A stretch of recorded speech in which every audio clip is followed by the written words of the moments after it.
Bene data bakundwa b'umwami Yesu Kristo, mwese abakurikira izi nyigisho tubahaye ikaze mu biganiro bya Saveur Divine. Ibi biganiro mu bitegurirwa n'abavugabutumwa bwiza batandukanye, akaba ari umuhamagaro ugendera ku ijambo ry'Imana byanditse mu gitabo cy'ubutumwa bwiza uko bwanditswe na Matayo ibice 24 umurongo wa 14. Kandi ubutumwa bwiza bw'ubwami buzigishwa mu isi yose ngo bube ubuhamya bwo guhamiriza amahanga yose, nibwo imperuka izahera ko ize. Ibi biganiro mubikurikira ku channel ya YouTube yitwa Saveur Divine. Tubifurije kugubwa neza. Imana Data ari nayo So ibaha umugisha.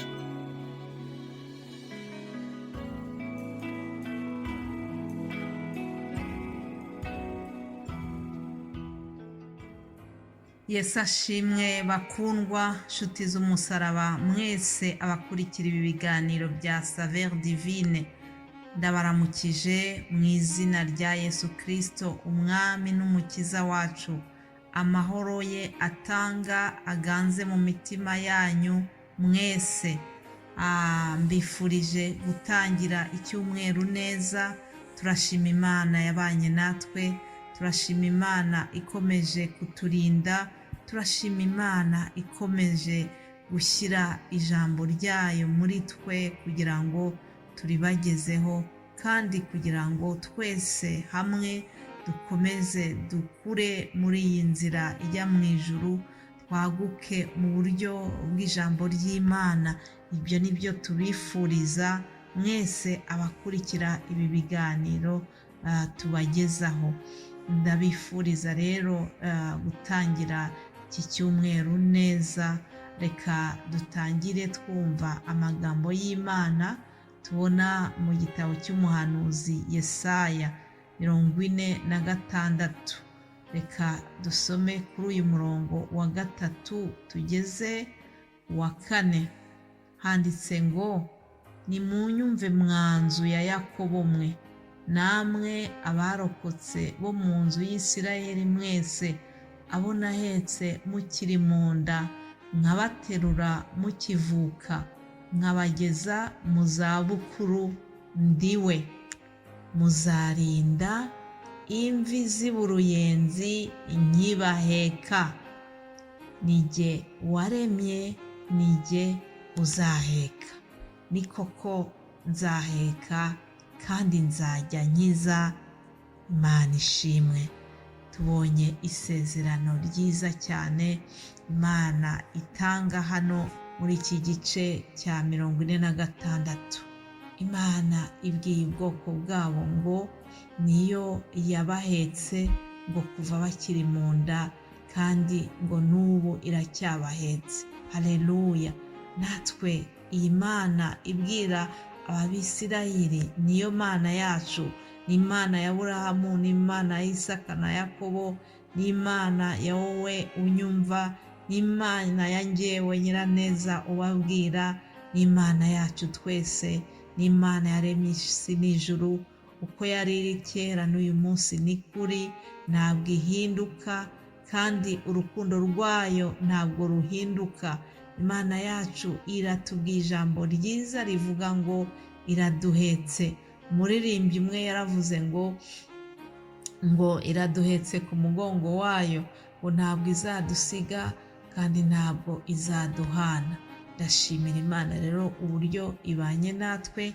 Ndashimira Imana uburyo yametse mu bihe bikomeye. Narayibonye uburinzi bwayo, narayibonye inyitaho, narayibonye inkomeza mu burwayi, narayibonye inshuti z'umusaraba. Ni Imana yo kwizerwa, ni Imana itabura guseruka, iraduhetse ku mugongo wayo. Ni ukuri nimushime Imana kuko iri hamwe natwe kandi niyo kwizerwa. Haleluya. Hanyuma ku murongo wa 5 Imana ubwayo yarivugiye ngo, mbese umwamwanya nande twahwana, mwamwanya nande twahwana, kandi mwashushanya nande twasa. Iki ni ikibazo Imana yababajije. Ni ukuri koko ntawahwana n'iyi Mana yacu, nta n'uwo bashobora gusa, ntaho yo twayishushanya ngo tuvuge ngo isa nayo. Oya, ni Imana yihariye, ni Imana iri hejuru y'ibyiyita Imana byose, ni Imana yahozeho kera, yabwiye Mose ngo ndiho, ngo nduwo ndiwe, kandi ngo ko nari kera n'uyu munsi niko ndi. Ni Imana rero idasanzwe, ni Imana yihagije, ni Imana iri hejuru ibyiyita Imana byose. Imana na wa mwami Nebukadinezari yatangariye amaze kubona ukuntu yari imaze gukiza bariya basore bari batawe mu muriro, arangije ngo arayitangarira, aravuga ngo ahita atanga itegeko ngo aba mu gihugu bose ngo basenge iriya Mana. Haleluya! Ni Imana yihariye, ntawe twayihwanya nayo. Haleluya! Ni Imana itangaje, ni Imana yaremye isi n'ijuru, Imana yacu, kandi uko yari iri kera n'uyu munsi ni kuri, ntabwo ihinduka. Irindi jambo ryiza riri muri iki gitabo cy'umuhanuzi Yesaya, igice cya 49 ku murongo wa 8, naryo turisangire. Ni ijambo rivuga ngo Uwiteka aravuga ati, igihe cyo kwemererwamo ndagusubije, no ku munsi wo gukirizwamo ndagutabaye, kandi nzagukiza ngutangeho isezerano ry'abantu, kugira ngo uhagurutse igihugu utume baragwa gakondo yabo yabaye umwirare. Umurongo wa 8 niwo nashakaga ko dutindaho cyane kuri iri jambo rivuze ngo igihe cyo kwemererwamo ndagusubije, no ku munsi wo gukirizwamo ndagutabaye.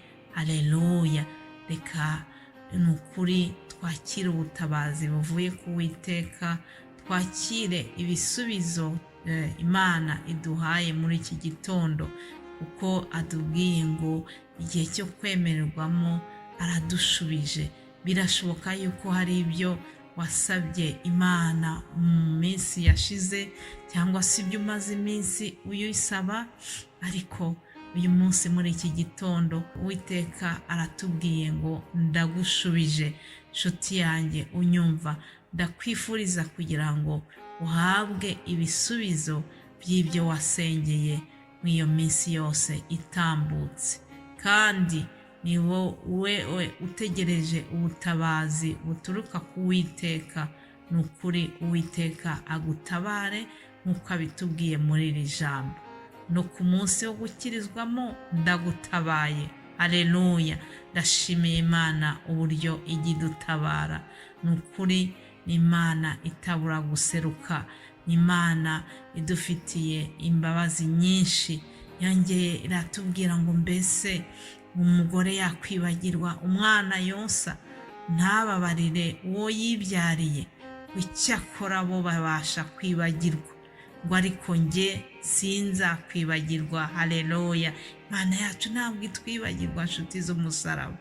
Atubwira ngo dore nguciye mu biganza byanjye ngo nkuce imanzi, kandi inkike zawe ziri imbere yanjye iteka.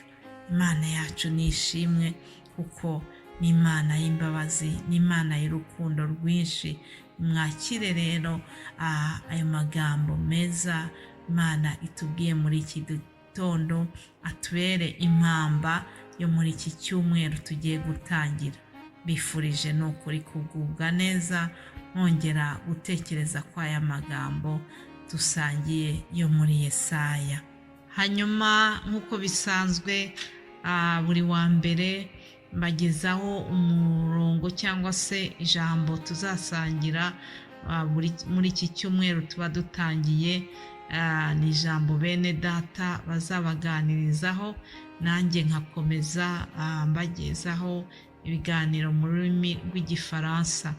Iki cyumweru rero tuzaganira ku ijambo tubona mu Bafilipi 3 umurongo wa 20. Ni ijambo rivugaho ngo naho twebweho iwacu ni mu ijuru, niho dutegerereje umukiza ko azava, ari we mwami Yesu Kristo. Haleluya! Naho twebweho iwacu ni mu ijuru, niho dutegerereje umukiza ko azava ari we mwami Yesu Kristo. Iwacu ni mu ijuru, nshuti z'umusaraba. Iwacu ntabwo ari hano muri iyi si. Hano tuhari nk'abagenzi, hano tuhari nk'abantu bari kwihitira, hano tuhari nk'abantu batahatuye. Barahari ariko batazahahora. Rero iwacu ni mu ijuru. Niba rero tutari abo muri iyi si, ntabwo tugomba kwitwara nk'abo muri iyi si, nta nubwo tugomba kuhararikira cyane, kuko aho tuzaba ni mu ijuru. Muri iki cyumweru rero tuzareba abantu bategereje gusubira iwabo mu ijuru, abantu bategereje kwakira umukiza Yesu Kristo aza akaza kubakura muri iyi si. Tuzareba iby'iri jambo, turebe uburyo dukwiye kwitwara nk'abasitwaye bo mu ijuru. Haleluya, iwacu ni mu ijuru. Ndabifuriza rero kugubwa neza, mwumva ibiganiro bene data bazabasangiza muri iki cyumweru. Imana ibahe umugisha, mukomeze mugubwe neza mwumva ibiganiro twabateguriye. Amen.